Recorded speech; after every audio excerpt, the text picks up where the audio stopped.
Gracias a Dios por esta noche. Dios les bendiga. Y el tema del día de hoy se los compartimos ahí en Facebook, en WhatsApp. Dios los ama y los eligió. Vamos a estar iniciando en Primera de Tesalonicenses. El día domingo estaré viendo la introducción de todo el libro, pero hoy quisiera tocar este tema en el capítulo 1 y quisiera ir al capítulo 1, verso 4, cuando Pablo le está diciendo a los hermanos acerca de la elección que Dios hizo por ellos, de la relación o por qué los eligió Dios. Y dice en el capítulo 1, verso 4, voy a leer primero en la Nueva Versión Internacional, y dice de la siguiente manera: hermanos amados de Dios, sabemos que Él los ha escogido. De nuevo, ponga mucha atención en lo que dice este pasaje. Pablo le está diciendo a estos hermanos de Tesalónica de esta manera: hermanos amados de Dios, sabemos que Él los ha escogido. ¿Podemos orar? Padre, te damos gracias y pedimos que en esta hora la palabra tuya sea un mensaje para nuestra vida, sea real en cada uno de nosotros y podamos entender el propósito tuyo para que podamos vivir en este mundo, en nuestras circunstancias, en cada una de nuestras áreas, en las ciudades donde nos encontramos, en las profesiones que desarrollamos, en la familia, en los ministerios, en cada área de nuestra vida, tú puedas mostrarnos ese amor tuyo y tu elección. Te bendecimos, Dios, porque si no fuese por tu amor, ¿qué sería de nosotros? Estaríamos muertos, sin vida, estaríamos perdidos y sin esperanza. Por eso hoy te damos gracias, porque sigues mostrando tu amor en el nombre de Jesús. Amén. Dios los ha amado. Hermanos amados, hermanos queridos de la congregación, está diciendo Pablo, Dios los ama a ustedes, los amó y sabemos que Él los escogió. Ahora, vamos a ver un poquito quién era esta iglesia o quiénes eran. La iglesia de Tesalónica había sido levantada en el segundo viaje misionero de Pablo, porque Dios por revelación lo llevó a Macedonia y llegó a Filipos, y hacia abajo se encuentra esta ciudad de Tesalónica. Es la segunda más grande de Grecia, y luego está yendo hacia abajo Corinto. Recuerda Corinto, ¿no? Mucho estuvo Pablo hablando ahí. Y bueno, esta región es llamada la parte de Grecia donde está Corinto, Acaya, y Macedonia, la parte superior. Y esta carta debe haber sido la primera que Pablo escribió. Algunos dicen que Gálatas, algunos dicen que Primera de Tesalonicenses, aproximadamente por el año 50 después de Cristo. Esto quiere decir que si Jesús murió en el año 33 aproximadamente, porque la historia no dice exactamente en ese año, luego el tiempo de conversión de Pablo y el tiempo en que inició su ministerio, en su primer viaje y ahora el segundo viaje misionero, entonces es de las primeras cartas que escribió y está dejando una evidencia de la obra de Cristo, de la obra de Dios, de la obra del Espíritu Santo en la iglesia. Y había llegado una situación a esta ciudad cuando Pablo llegó. Se levanta toda la gente, de hecho los judíos, la sinagoga, al ver que mucha gente oía a Pablo y le seguía, se ponen celosos y persiguen a Pablo. Y en Hechos 17, versos 6 y 8, no voy a entrar en todo el contexto, pero esta parte sí la voy a tocar para que usted vea por qué tenían persecución. Entonces dice que los persiguieron y tomaron a un hombre llamado Jasón y algunos otros hermanos y les llevan a las autoridades de la ciudad y los acusan de esto. En el verso 6 de Hechos 17, estos que trastornan el mundo entero también han venido acá. O sea, la enseñanza que ellos están dando es nueva, es diferente y está trastornando la vida de todos. Recordemos en Éfeso, ¿qué pasó? Que hasta el negocio que tenían de los ídolos y el comercio y el templo de Diana se estaba afectando con la predicación del evangelio, diciendo que solamente hay un Dios y Señor, y solamente hay un Salvador. Y en el mismo verso 6 dice, y todos estos contravienen, o sea, van en contra de los decretos de César, diciendo que hay otro rey, Jesús. Ponga mucha atención aquí.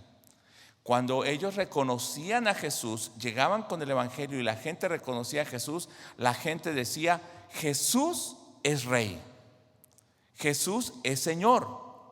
Pero para los romanos, ¿quién era el rey?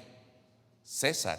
¿Quién era el único Señor? El César. Y los césares llegaron a llamarse hijos de Dios, llegaron a llamarse Dios mismo. Ellos se consideraban Dios. Entonces, al decir que Jesús es Señor o es Rey, ellos están diciendo, antes que el César está Jesús. Y entonces eso era un problema en el imperio, entonces los empezaron a perseguir. Y en el verso 8 dice, y alborotando al pueblo y a las autoridades de la ciudad. Entonces estos judíos que hicieron, levantaron en contra a la ciudad, contra Pablo, contra Silas y contra los hermanos nuevos. Entonces están recién convertidos y tienen lucha, tienen persecución. ¿Qué pasaría con estos nuevos hermanos? Posiblemente se desanimarían. Sin embargo, no es así, sino que ellos les dicen a Pablo y Silas, saben que vayan a Berea, a la siguiente ciudad, y vayan para allá para que no los vayan a encarcelar. De hecho dice que ahí en Tesalónica llegaron a golpear a algunos hermanos. De esta manera entró el evangelio allí. Entonces, lo que yo quiero que veamos hoy es cómo esta carta inicia. Después de Pablo ir bajando geográficamente, llega a Filipos, Tesalónica, luego va a Berea y después llega a Corinto.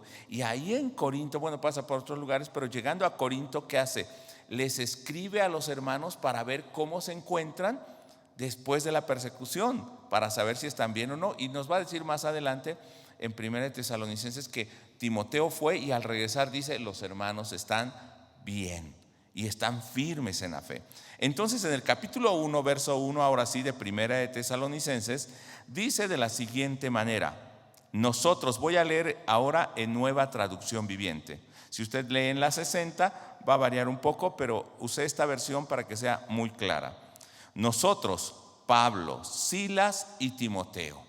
¿Quiénes son los que están escribiendo? Realmente es Pablo, pero él está poniendo a Silas, que era su colaborador, y a Timoteo, un discípulo suyo y colaborador del ministerio, con autoridad para decirles a los hermanos, estamos preocupados por ustedes y lo que vimos que pasó, queremos informarnos y estamos orando por ustedes, es lo que va a decir enseguida de este versículo. Pablo, Silas y Timoteo escribimos esta carta a la iglesia de Tesalónica, a ustedes, y escuchen en esta versión, que pertenecen a Dios Padre y al Señor Jesucristo. Que Dios les dé gracia y paz. ¿A quién pertenece esta iglesia en Tesalónica? A Dios el Padre y al Señor Jesucristo. En la versión 60 que usted tiene, y de hecho en el original griego dice de esta manera, lo voy a leer en la versión 60. Pablo, Silvano y Timoteo, en lugar de decir Silas, es el mismo nombre. Dice a la iglesia de los tesalonicenses, en Dios Padre y en el Señor Jesucristo. Y les desea gracia y paz sean a vosotros, de Dios nuestro Padre y del Señor Jesucristo. 2 veces va a repetir Dios el Padre y Jesucristo como Señor. Sin embargo, en estas afirmaciones lo que está diciendo, y por eso la versión Nueva Traducción Viviente dice pertenecen a Dios, cuando dice Dios Padre está diciendo Dios es el Padre de ustedes, así como es Padre de nosotros, es Padre de ustedes. ¿Qué son ustedes de Dios? Hijos. Y cuando dice Señor Jesús, utiliza no la palabra que nosotros usamos para decir Señor, una abreviación SR, sino utiliza la palabra curios, que quiere decir, o kyrios, según la traducción al español, kyrios o curios, que quiere decir amo, dueño o señor divino. O sea, está diciendo el Señor, el amo o el dueño de ustedes, que es Jesús, en ese nombre y en el del Padre ustedes son sus hijos, les mando esta bendición. Entonces, ellos están entendiendo que Jesús es el supremo en autoridad en sus vidas, es Señor, soberano, o sea, rey o dueño en ellos. Y entonces, en esta posición, estos hermanos van a recibir esta carta como hijos y también como pueblo o siervos de Jesucristo. ¿Se da cuenta del privilegio que tienen? Pablo les está diciendo, aunque ustedes recibieron por muy poco tiempo, aprendieron la palabra y tienen persecuciones, Dios es su Padre y Jesús es su Señor y su amo. Así que desde el saludo les está diciendo, no tengan temor. Ahora veamos 3 puntos durante este primer capítulo. Primero, la oración que Pablo hace por los tesalonicenses. En esta oración Pablo está mostrando el amor, el cuidado, la preocupación por la iglesia, pero también está mostrando su sentir y lo que él está pidiendo a Dios. ¿Qué es lo que él quiere que Dios haga en la vida de esa nueva iglesia que está pasando por pruebas? Ahora, si usted no tiene mucho de conocer al Señor y dice, conocí al Señor y me vinieron pruebas, es porque Dios lo está recibiendo como hijo o como hija y lo está preparando y lo está perfeccionando para que verdaderamente sea un siervo o una sierva y sea usado por el Señor. Dice en el verso 2, en Nueva Traducción Viviente, siempre damos gracias a Dios por todos ustedes. ¿Quiénes somos nosotros? Pablo, Silvano, Timoteo y posiblemente otros colaboradores. Damos gracias a Dios por ustedes, o sea, oramos. Y dice, y continuamente los tenemos presentes en nuestras oraciones. ¿Se imagina qué hermoso es saber que Pablo está orando por ellos? Qué hermoso es saber que alguien está orando por usted. Por eso cuando oramos tal vez no tenemos mucho tiempo por la transmisión y el tiempo. No es que nos cobren, sino para que los hermanos que allá están en su casa también tengan el tiempo para escuchar la predicación, la alabanza, para orar juntos y todos estemos en comunión. Cuando oramos, estamos orando los unos por los otros. Cuando usted manda su petición de oración al grupo de WhatsApp, tal vez no oramos por todos aquí, pero hay hermanos que están orando y hermanos de la iglesia que se toman el tiempo para orar por usted. Pero ¿cuál es la petición de Pablo? Es esa preocupación como hijos espirituales. No me gusta ese término, pero lo voy a decir de esta manera. La preocupación era como de un padre que les enseñó y que ahora los tiene que dejar. Yo creo que las mamás o los papás entendemos, ¿no? Cuando los hijos se tienen que ir, aún usted confía en ellos, siempre hay una preocupación. Pero máxime si usted sabe que están pasando por una prueba o una dificultad. Aún sean grandes o estén casados, ¿qué dice? Quisiera apoyarte, quisiera ayudarte, quisiera estar allí. Es lo que Pablo hace. Y está agradecido a Dios, está agradeciendo a Dios por la vida de estos hermanos que aunque son nuevos y en pruebas han persistido. Dice al principio del verso 3, al orar a nuestro Dios y Padre por ustedes. Enseguida vemos lo que pide Pablo, pero se da cuenta que hay esta preocupación. Y quiero entrar al siguiente punto. La siguiente parte del verso 3 lo veremos en un poco más adelante. Entonces hay una preocupación, hay un amor, hay un cuidado, hay un deseo de volverlos a ver. Está pidiendo al Señor para que no se alejen. Y creo que este es un reto para nosotros hoy, hermanos que están aquí presentes como los que están a distancia. Que nuestra oración sea que cada hermano permanezca firme en el Señor. Que cada hermano, a pesar de las pruebas, pueda tener gozo, que vamos a ver enseguida esto. Bueno, en el verso 4 vamos a ver el segundo punto, la elección de los tesalonicenses. Dice en el verso 4 en la traducción viviente, sabemos, amados hermanos. ¿Cómo le dice Pablo a los hermanos? Amados, queridos hermanos. En un momento llega Pablo a decir a los cristianos o a la iglesia que él ha levantado, como en Corinto, como en Filipo, como en Éfeso. Les llega a decir en Galacia, donde él ha estado predicando, no solamente en Tesalónica, en muchos lugares, en Colosas. Llega a decir, vuelvo a sufrir dolores de parto por ustedes. O sea, a tal punto los amo que vuelva a sufrir dolor de parto por ustedes hasta que Cristo sea formado en ustedes. Ahora les dice, los amo. Y en el verso 4 continuemos, dice, yo los amo, pero que Dios los ama. Primer cosa, Dios los ama, yo los amo, pero más que mi amor, Dios los ama. Y además dice, y los ha elegido para que sean su pueblo. El amor de Dios por los tesalonicenses, que era un pueblo pecador, que no conocían a Dios, eran idólatras, no eran judíos, que algunos rechazaron el evangelio y persiguieron a Pablo, pero estoy seguro que algunos de ellos después se convirtieron. Está diciendo a esa ciudad y a ustedes que les recibieron aquí en la Ciudad de México o donde quiera que nos escuche, Dios le ama a usted, le ama a su país, a su ciudad, y le ama especialmente a usted, que lo eligió. Y esta parte es bien importante. Los ha elegido para que ustedes sean su pueblo, de donde quiera que ustedes estén. Todos los hermanos que están en línea, los que estamos aquí, los que tal vez lo vean después, somos elegidos por Dios. Pablo cree que en el momento de recibir los tesalonicenses o los hermanos de ahí, judíos y no judíos, a recibir a Jesucristo en su corazón, ellos están demostrando que fueron elegidos. No es una decisión que ellos tomaron, y esa palabra elegidos de Dios no significa que ellos buscaron o eligieron a Dios, sino que Dios los eligió a ellos.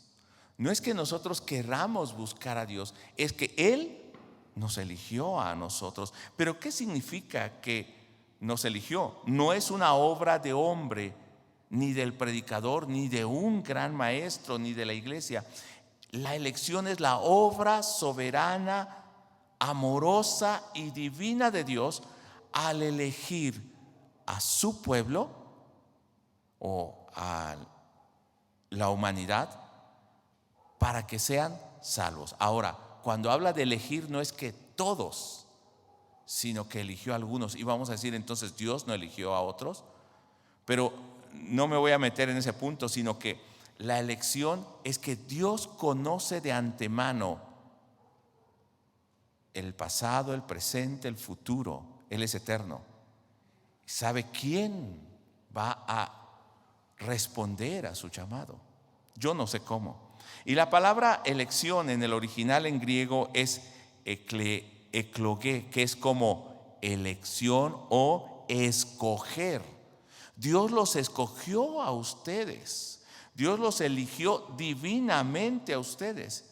Entonces la elección es para ser pueblo que pertenece a Dios. Por eso es que Él es Padre y Él es el Kyrios o soberano, amo y Señor de ese pueblo que Él escogió.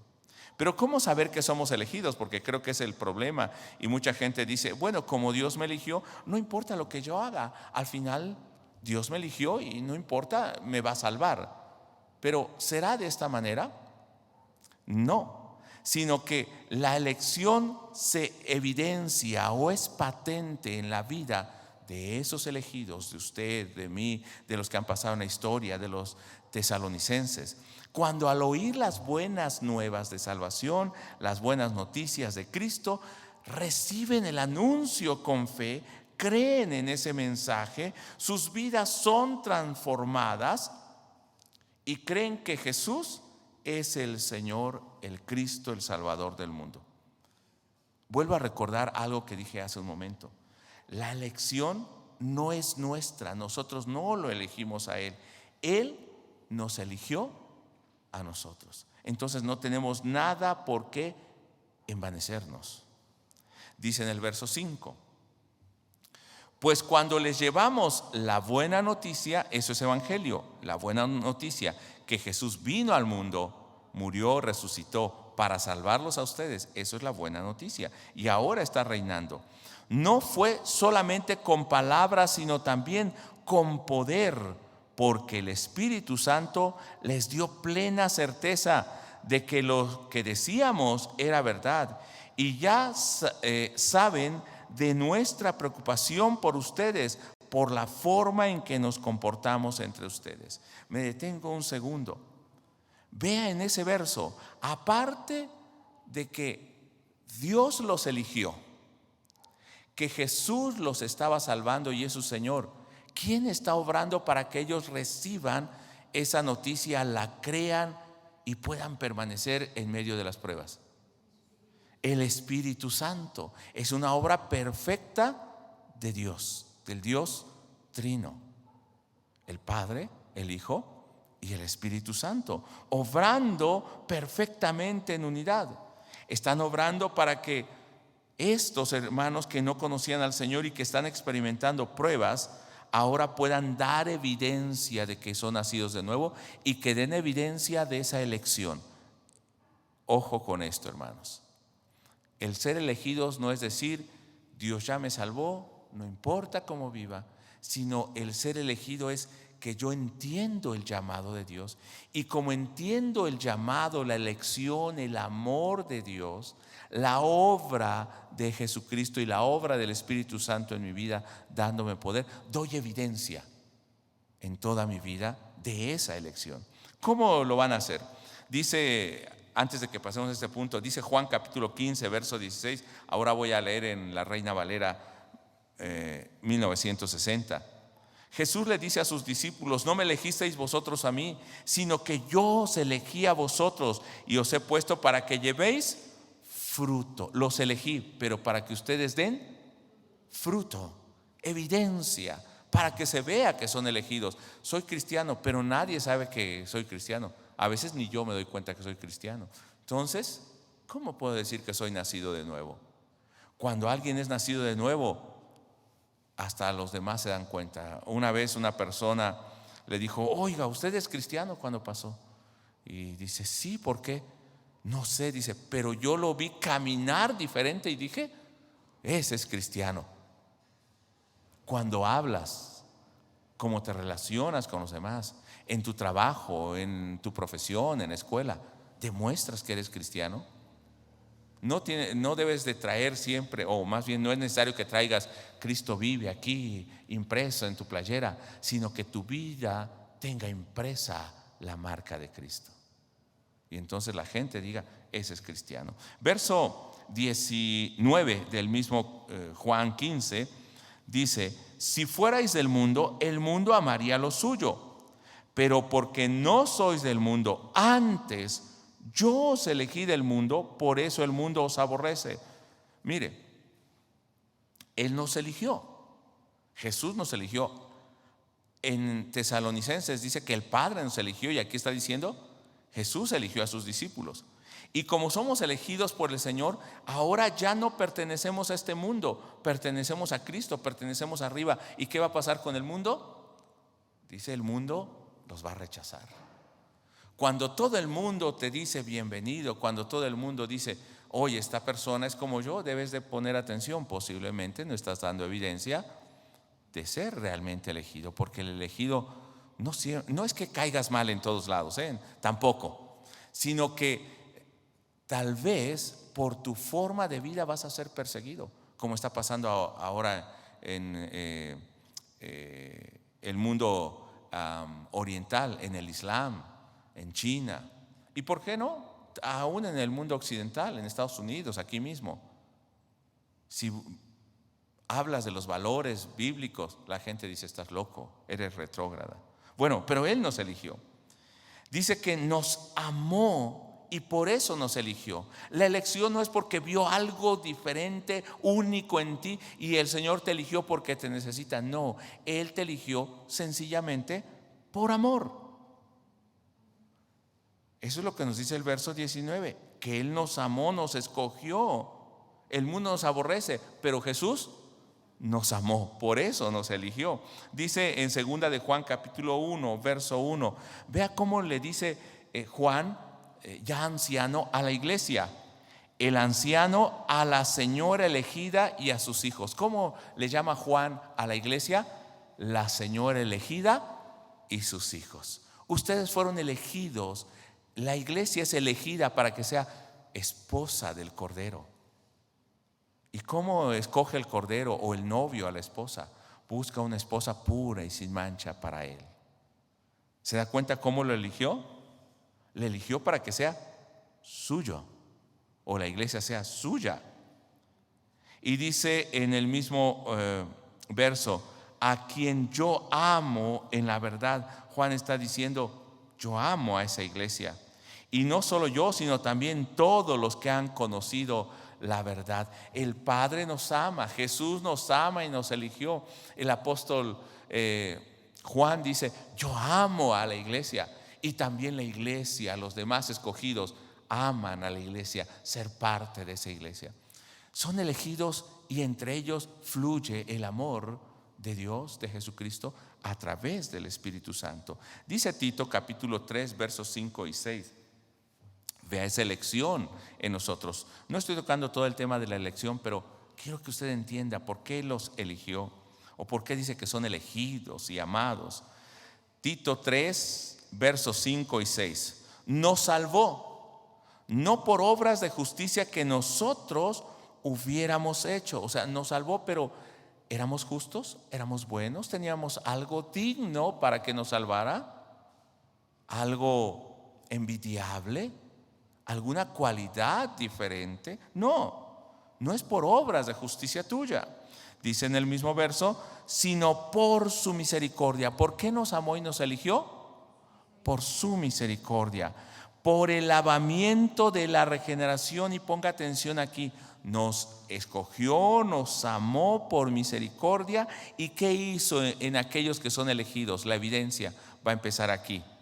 Nos lavó, o sea, nos regeneró. Estábamos sucios y nos lavó. Y luego continúa diciendo el mismo verso 5, y por la renovación en el Espíritu Santo. Y a través del Espíritu Santo Él hizo o empezó a formar esa nueva creación que Él quiere. Empezó a formar la imagen de Cristo en nosotros. Elegidos, sí, pero para ser renacidos, renovados en el Espíritu, regenerados. Y ahora en el verso 6 dice, el cual, hablando de lo que el Espíritu, ¿no? El cual derramó en nosotros abundantemente por Jesucristo nuestro Salvador. Nuevamente la obra del Dios Trino. Dios amándonos, eligiéndonos, enviando su Espíritu para regenerarnos. Y nos amó a través de ¿quién? A través de Cristo, y hace esa obra o derrama abundantemente el Espíritu a través de Cristo en nosotros. La elección no es caprichosa de parte de Dios. O sea, no dice a este sí, a este no. Realmente yo no sé cómo Dios lo hace. Él conoce nuestro corazón. Y aún Pablo mismo dice, y nos escogió ¿cuándo? Desde antes de la fundación del mundo, porque Él conoce nuestra vida. No es caprichosa, sino que tiene un propósito. Nos salvó con un motivo. Ya Tito decía, ¿no? Nos regenera, nos renueva en el Espíritu, pero nos salvó con un propósito. Y ese propósito es que a través de Cristo, juntamente con el Espíritu Santo, va realizando la obra o el plan perfecto de salvación que Dios tenía para la humanidad.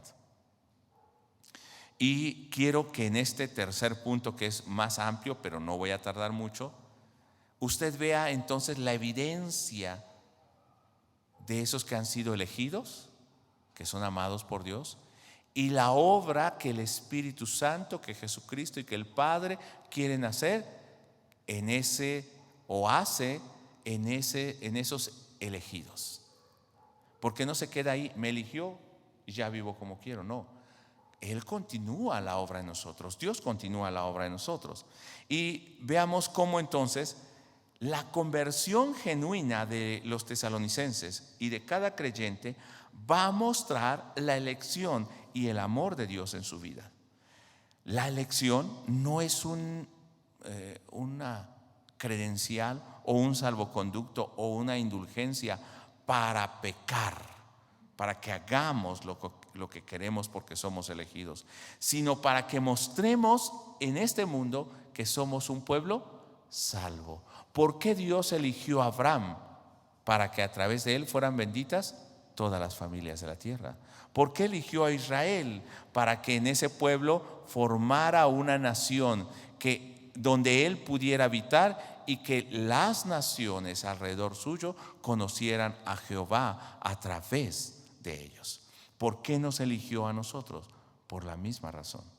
Y veamos entonces cuál es ese propósito y cómo el capítulo 1 de Primera de Tesalonicenses lo va desarrollando. Son 9 puntos. Ponga atención en estos 9 puntos. Primero,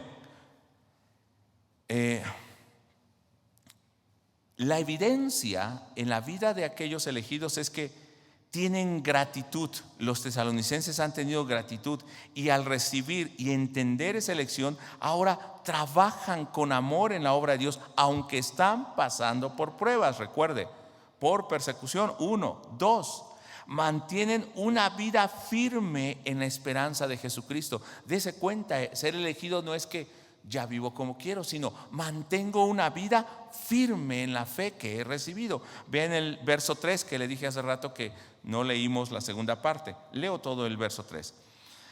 Al orar a nuestro Dios y Padre por ustedes, pensamos en el fiel trabajo que hacen y las acciones de amor que realizan. Como son elegidos, muestran la obra que Dios ha hecho en ustedes y lo hacen con amor. Y enseguida dice, y la constante esperanza que tienen a causa de nuestro Señor Jesucristo. Y permanecen firmes. ¿Usted es elegido, hermano? ¿Cómo lo puede ver el mundo que usted es elegido? ¿Estamos viviendo de esta manera? Tercer punto, mantienen el mensaje recibido con alegría a pesar de las persecuciones y las circunstancias adversas que sufren por el Evangelio de Jesús. ¿Cuántos están pasando por pruebas? Y se mantiene firme, mantiene el gozo, mantiene la alegría. Punto 4, ahora leo el verso. Punto 4 en el mismo verso. Al mantener ese evangelio y esa alegría, se vuelven imitadores de los que les predicaron el evangelio. ¿Cómo son imitadores? Pablo decía, imítenme a mí como yo imito a Cristo. Son imitadores en su carácter, enfrentando las persecuciones. Son imitadores en la fe, permaneciendo firmes. Son imitadores como misioneros, llevando la palabra de Dios. Son imitadores que son capaces de entregarse por el evangelio. Eso es ser imitador. Y punto 5, se volvieron no solamente imitadores de aquellos que les llevaron el evangelio, sino se volvieron imitadores de Cristo. Vean el verso 6 lo que dice. Así que recibieron el mensaje con la alegría del Espíritu Santo. Recuerde que están siendo perseguidos, pero lo recibieron con la alegría del Espíritu Santo, a pesar del gran sufrimiento que les trajo. De este modo nos imitaron a nosotros y también al Señor. Hermano, ¿usted es elegido? ¿Qué debe hacer si hay pruebas?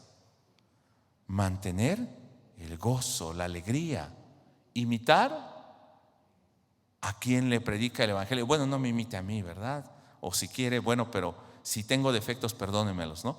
Pero trate de hacer lo mismo que sus maestros, que los que le predicaron están haciendo. No lo malo, porque a veces pueden tener defectos, sino en llevar la palabra, en imitar su buen ejemplo, pero sobre todo en imitar a Cristo. 5 puntos llevamos ahora. Sexto punto, estos que son elegidos, que tienen el amor del Señor, lo pueden mostrar de esta manera. Son ejemplo para los demás creyentes en su fe y forma de vivir. ¿Usted es elegido? Sea ejemplo para los hermanos de la iglesia y para otros. Dice en el verso 7: y como resultado han llegado a ser un ejemplo para todos los creyentes de Grecia, es decir, de toda Macedonia y Acaya. ¿Eran ejemplos para los de Tesalónica solamente? ¿Para los de su iglesia, para los de su colonia? No, dice toda Grecia, Macedonia y acalla. ¿Usted es ejemplo donde quiera que va?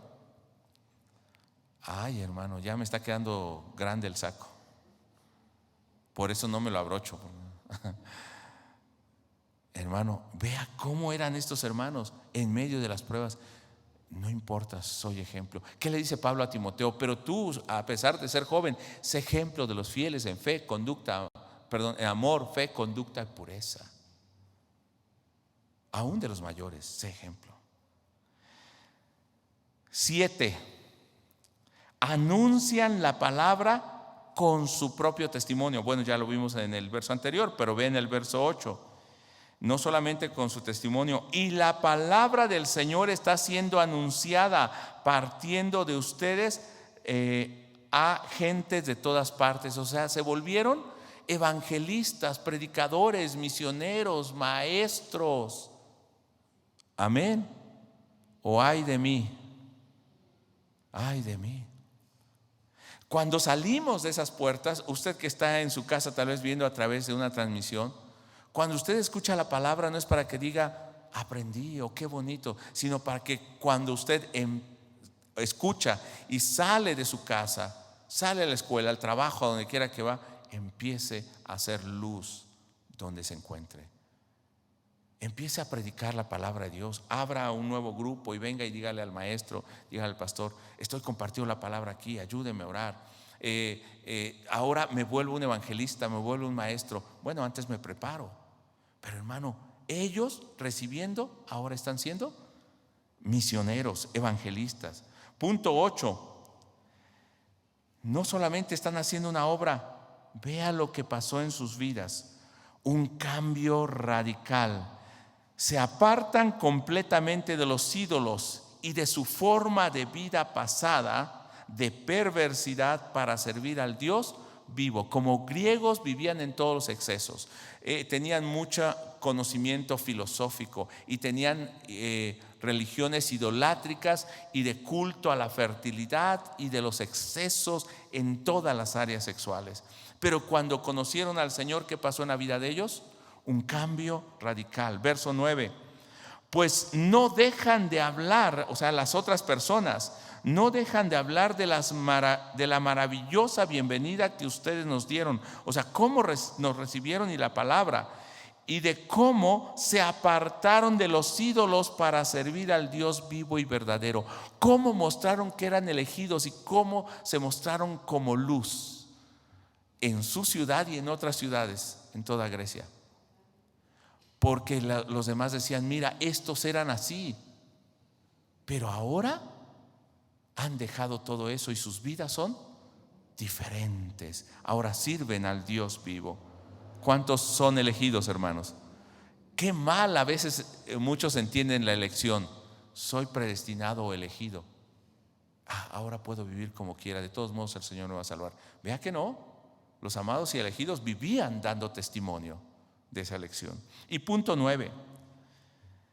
No solamente trabajaban, se esforzaban, sufrían, daban testimonio. Punto 9. Esperaban y anhelaban la venida de Jesucristo en el día final. Verso 10. También comentan cómo ustedes, o sea, ni siquiera Pablo está diciendo ustedes me dijeron, no, los demás comentan de ustedes. Comentan cómo ustedes esperan con ansias la venida desde el cielo del Hijo de Dios, Jesús, a quien Dios levantó de los muertos. Él es quien nos rescató de los horrores del juicio venidero. Y ustedes están amando. Cuando cantan, en sus ojos, en su rostro, en sus manos, en su canto, se nota que están adorando y esperando al Señor. Cuando predican, se nota la pasión por la palabra y por el Señor. Cuando viven, se nota cómo han cambiado sus vidas y cómo realmente están diciendo: sí, ven, Señor Jesús, te esperamos. Esa es la vida de los amados y elegidos de Dios. Quiero terminar en esta hora haciendo un reto, haciendo un compromiso, exhortándolo a que usted y yo vivamos como elegidos. Dios nos ha amado a usted y a mí, nos ha elegido y ha sido únicamente por amor, por misericordia. ¿De qué manera lo estamos mostrando en nuestra vida? Que hoy hagamos un compromiso con el Señor al decir: tú me has amado y me has elegido. Yo quiero vivir como ese hombre, como esa mujer, elegido por ti, para que los demás también hablen de ti, hablen bien de ti, quieran conocerte a ti, conozcan tu amor. Yo quiero invitarle a orar y que usted agradezca porque Dios le ha elegido. Oremos. Padre, te damos gracias porque tú nos has elegido y nos has amado. En este momento en tus manos estamos y pedimos que nuestra vida sea puesta como ofrenda delante de ti, de olor grato, fragante, con aceite, que haya libación que suba como olor grato. Pero si hay algo malo en nosotros, borra, quita, lava de nosotros con lejía de manera muy profunda, hasta aquello que esté más pegado y que aún esté en nuestros genes, en nuestro carácter, en nuestro ADN, porque venimos de Adán. Quítalo y forma en nosotros la imagen de un hombre elegido, como el ungido, como el Mesías, como el Cristo, la imagen gloriosa de tu Hijo, que día a día se vaya formando en cada uno de mis hermanos. Padre, en esta hora que entendamos esa obra y que entendamos que este es el propósito con el cual nos has llamado y nos has elegido. En el nombre de Jesús, amén. Dios le bendiga y espero que esta palabra sea de bendición a su vida.